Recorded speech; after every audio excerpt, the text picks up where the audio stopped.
Позитивна нула. Може да биде далеку подобро. Во последно време мислам дека се интензивира оваа соработка. Мислам дека медиумите препознаваат граѓански организации кои знаат да ги детектираат проблемите во државата. Сметам дека имаме добра корелација и добра соработка. Едукација. И кај едните и кај другите. Ама малку повеќе кај невладините организации.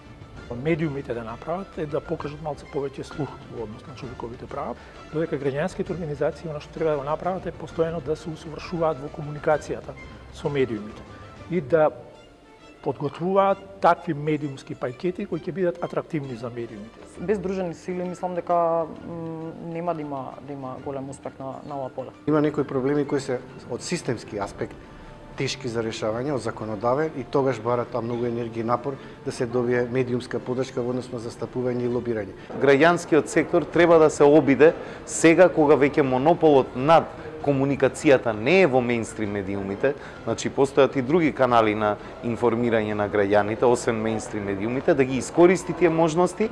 И едните и другите треба да се едуцираат на тоа поле. Малце повеќе овој тип на заеднички средби. Невладините организации треба да бидат поупорни во испраќање на информации, но вистински информации, а новинарите, значи другата страна, пред се уредниците, да бидат поотворени за ваквите теми. Стигнавме дори заеднички до еден кодекс, каде што ги дефиниравме принципите, нормите и начинот на известување кај што новинарите ќе се стават во улога на заштита на детето жртва, како правилно да известуваат, а при тоа да не прават ексклузивност од настанот.